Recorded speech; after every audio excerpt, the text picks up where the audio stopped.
OnePlus-এর আরও একটা device not সিরিজের CE4 Lite 5G অফিসিয়ালি বাংলাদেশে চলে আসলো। Made in Bangladesh 8256 GB variant, মূল্য রাখা হয়েছে 27,999 টাকা।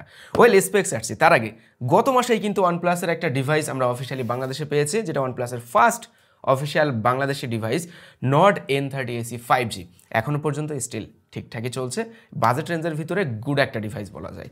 তবে বাজেটটা ভাই এবার বেশি, 28,000 টাকা। সেই অনুযায়ী নট CE4 Lite 5G ডিভাইসটা কেমন হচ্ছে, কি কি স্পেক্স আমরা পাচ্ছি, সেগুলো জানানোর চেষ্টা করব এই ভিডিওতে। চলেন আগে ফোনটাকে খুলে দেখা যাক। অন 20Hz এর AMOLED display with 2100 nits pick brightness, Snapdragon 695 5G SoC, 50 মেগাপিক্সেলের সনির LOIT 600 ক্যামেরা থাকছে কিন্তু এই ডিভাইসে, সাথে 5500 mAh ব্যাটারি, 80 ওয়াটের সুপার ভুক চার্জারও রয়েছে। বক্সের ভিতরে আরও থাকছে OnePlus-এর iconic colour red type A to C USB cable, এবং এখানে রয়েছে সফট কেস, আর রয়েছে সিম এজেক্টর পিন এবং বেশ কিছু ডকুমেন্ট। খেলা তো এবার জমবে মনে হচ্ছে। OnePlus বলছে এই ডিভাইস 52 মিনিটের ভিতরে ফুল চার্জ হতে পারে, এবং মোস্ট ইম্পর্টেন্ট পয়েন্ট হলো বাংলাদেশে OnePlus-এর এই ডিভাইসের সাথে 7 days রিপ্লেসমেন্ট এবং 1 year ফ্রি সার্ভিস ওয়ারেন্টি দেওয়া হচ্ছে। চলেন ডিভাইসটাকে আগে খুলে দেখা যাক। Oh too much vibrant. OnePlus-এর ফোনে এমন ভাইব্রেন্ট কালার আমি ফার্স্ট টাইম দেখছি, but I really love it. Camera মডিউলটা একেবারে সিম্পল করা হয়েছে, ডুয়েল টোন ফ্ল্যাশ লাইট আর OnePlus-এর ব্র্যান্ডিং। অবশ্য রেয়ার প্যানেলটা কিন্তু প্লাস্টিকের, বডি ফ্রেমও প্লাস্টিকের। পোর্টস বাটন ওভারঅল সবই দেখতে পাচ্ছি। 3.5mm অডিও পোর্টও আছে, স্টেরিও, হ্যাঁ স্টেরিও স্পিকারও রয়েছে। চলেন সিম কার্ড স্লটটা খুলে দেখি। এটা হাইব্রিড সিম কার্ড স্লট, মানে এখানে দুইটা সিম না হয় একটা SD কার্ড একটা সিম ব্যবহার করা যাবে।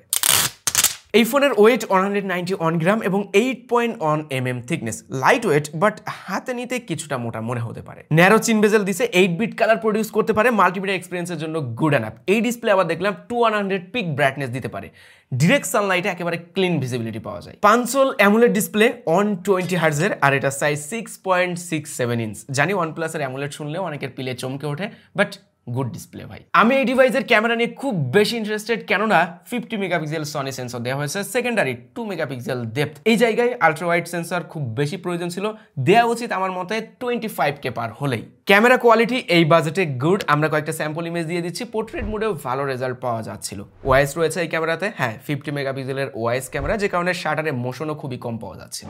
ভিডিও দেখলাম 1080p 30fps এ শুট করা যায়, এই জায়গাটায় আর একটু বেটার কিছু আশা করছিলাম। অবশ্যই 4K থাকা দরকার ছিল, তাহলে এর ভিডিওটা অনেক বেশি ইউজফুল হতো। ফ্রন্টে 16 মেগাপিক্সেল 24mm সেন্সর রয়েছে, wide and great selfie camera, but এখানেও দেখলাম 1080p 30fps এ ভিডিও শুট করা যায়। ওয়েল পারফরমেন্সে কি দেখি, Snapdragon 695 SoC, 8GB RAM, 256GB UFS 2.2 storage. মোটামুটি এই বাজেটে হেভি ইউজারদের জন্য এই ডিভাইস। 5G SoC দেওয়া হয়েছে, যেটা এই বাজেটে না বলে আমি বলবো এই সময় ইম্পর্টেন্ট। মিডিয়াটেক G99, G88 অনেক দেখেছি ভাই, জোর করে গেলানো হয়নি এই ডিভাইসে, এটাই ভালো লাগছে। মিডিয়াম সেটিংয়ে ভালোভাবে গেম খেলা যায়, ল্যাগটাকে দেখা খুব একটা মিলে না। মাল্টিটাস্কিংও ভালো সাপোর্ট পাওয়া যাচ্ছিল, অ্যাপ ওপেনিং ক্লোজিং টাইমও ছিল রেসপন্সিভ। অক্সিজেন ওএসের এই ব্যাপারটা দেখলাম খুব ভালোভাবে স্মুথলি হ্যান্ডেল করতে পারে। Out of the box Android 14 দেওয়া হচ্ছে, ব্লুটুথ 5.1, NFC সাপোর্টেড, প্রয়োজনীয় সকল ধরনের সেন্সরও রয়েছে। ব্যাপারটা হলো 80 ওয়াটের চার্জার আর 5500 mAh এর ব্যাটারি ভাই, একদিন পার করেও এই ডিভাইস চলবে পুরা উড়াধুরা। ফুল রিভিউতে না হয় এই ডিভাইস নিয়ে আরো বিস্তারিত বলা যাবে। এই পর্যন্তই আজ, সবাই ভালো থাকবেন, আল্লাহ হাফেজ।